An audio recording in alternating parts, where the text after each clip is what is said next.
ioEther. I got this.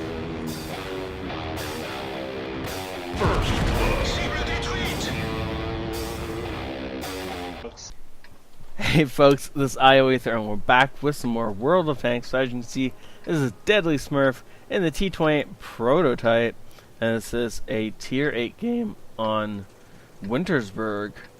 This is an encounter battle, and it's pretty good teams. And as I started to record this, I realized two things. A, you guys are going to get 2 games back to back. Can I get some likes for that, right? I mean, that's unusual in this particular last few weeks. Sorry about that. I also realized I got the wrong mic plugged in, but I can't do anything about that right now. So you guys are listening to me through this thing, whereas you guys should be listening to me through this thing, but it's not plugged in, so it's obviously not going to be doing anything. Yeah, so I got the pop filter, and I got actually some other good equipment to hopefully get this whole thing set up for a more professional setup in a little bit, but it's just, A, it's not here yet, and B, it helps if you remember to plug it in and turn it on. But, oh well. It doesn't matter for this game, and it's not going to happen until maybe tomorrow's game. We'll see if I remember by then or not, and we'll go from there. I'm just glad I had the time to get a game out for you guys today and yesterday, right? And so of course I'm currently just stalling while the T28 very slowly makes its way to the center of this map.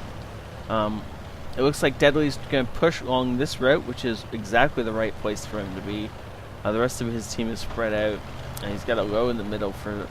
I'm not 100% certain I like this positioning by the low, but okay, there could be worse spots he could be in. KV5 down here is a good spot for him, and they're just going to try and pin down all of these guys. Ooh, enemy T28 over there. Yep, good angling from Deadly Smurf to manage to not get hit. Now, or sorry, not get damaged by the first shot. The second shot, though, of course, does hit him and do damage. So where'd that go through? Second shot? Okay, so you do have to remember that the enemy T28's gun is going to be better because it's on a non-turreted tank destroyer. That automatically makes it a better gun. We lost 400 health, but we traded it for 400 health, so all things considered, it was pretty much even, and that's really okay. He is, though, going to need some backup, or for the enemy T28 to make a mistake before he can really capitalize on this. A 110 has just bounced around off us.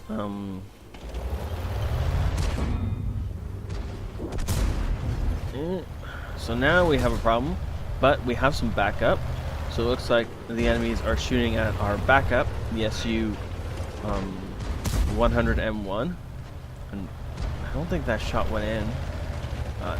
One M1's about to die here. Yeah, there he goes. But he did get some extra damage into the T28, or maybe that's something like the KV5 firing into his side. Yeah, KV5 finishes it off. The 110 has retreated. Ooh, a Black Prince as well. And they're shooting at the angled front of Deadly Smurf's prototype. This is probably not going to work well for these guys. And Deadly Smurf is aiming these shots, making sure they go into weak spots. KV5 takes the kill, and we're going to push forward onto this this 110. He doesn't have any backup immediately around him, so we have the opportunity to get forward. Also, we're not risking flanking fire, so this is a really good time to push forward. Can we get one into the Chica at a decent angle? Nope. Angling, yeah, angling just nicely enough to make sure that we bounce that shot. T71 is trying to do some damage, get a shot into the cheek that's facing us, making it easy to pen that shot. And this poor 110's about to die. He knows it. He's desperately trying to survive. It's not going to work. So now we're going to push on into their team that were hiding at the back of the map. Not necessarily in bad positions, but our team dominated and therefore their team dies. That's how that works. Nice damage. All that damage blocked, though, was pretty awesome. Ooh, can we get it? Yeah.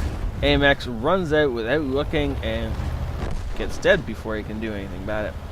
Unfortunately, there's a Panther on one side and the FV on the other. FCM on the other. So the Panther's the most deadly in this situation because he's on our flank. So since he's not paying attention, Deadly's just going to take him out and then go around the corner and start duking it out with his poor FCM, who's going to have very little chance to pen the front of us when we're angled as we are. And so he decides to run. Of course, T71 finishes him off, and that is the game. Well, that, look at all those. That's what, 3 different... Somebody shot our Lord Glacis. Okay, for just so you understand, shooting at the Lord Glacis on a T28 is not a great plan. You might as well shoot at the upper Glacis. You have a better chance to pen the upper because the angle it's on than the lower Glacis. And if you're shooting at the front of prototype, there are a couple weak spots. Obviously, you can shoot through here. Other than that, these little triangles here are the weak spots. The front of this thing is not very weak at all. If you have the caliber, like the enemy T28 died way back. Where is he? Over there. There he is. Could punch through our frontal armor, so you had no problems with that. But the front of the prototype, or front of the T28, unless you have the caliber and the penetration, the raw penetration, just punch rounds through that thing, don't bother shooting at the front of this thing. The side is just a piece of cake to shoot through. It's literally like 30 millimeters of armor on these sides, and if you shoot into this part here, you had to stand a decent chance of setting it on fire. And so if you get the side of the turret, then aim for back here. But if you have the side of the tank, just aim for the side of the tank. Anyways. Great game, though. Mastery badge, first class, shell proof, and fire for effect. He earned that steel wall, and here in the high caliber. And this was a well-played game, making sure his enemies could only shoot him in the front.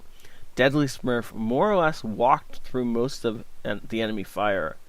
And the fact that this 110 was by far the biggest threat on the enemy team, and he bounced 1,200 damage from this poor guy, that was the biggest accomplishment this game. This and taking out the T28 prototype, or the T28, sorry. He's driving the prototype, but anyways, taking these two out was the hardest part of that game. And he made it look so easy. With almost 4,000 damage done, Deadly Smurf put the prototype on the top of this board. Though he did have significant help from the rest of his team. Most of his team did over 1,000 damage, which is really, really nice. But of course, without Deadly Smurf doing 4,000 damage, this would have been a different game. It probably still would have been a win for the home team. It just would have been a lot harder of a win. The K5 would have had to really, really carry in order to get a victory without Deadly Smurf here doing his thing. 2,300 damage block. Now, you know what? If I get into a game and I do 2,300 damage, that's a good game.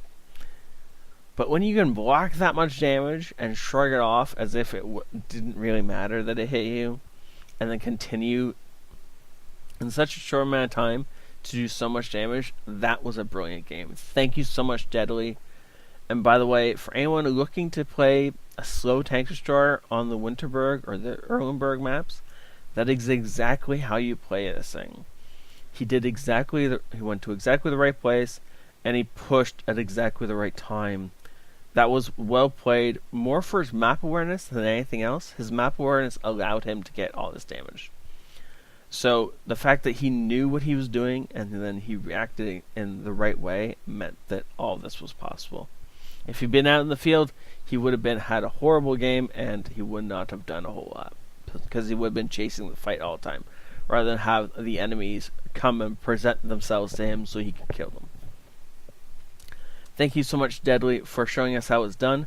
Thank you all for watching. Have a great night, and this is ioEther out.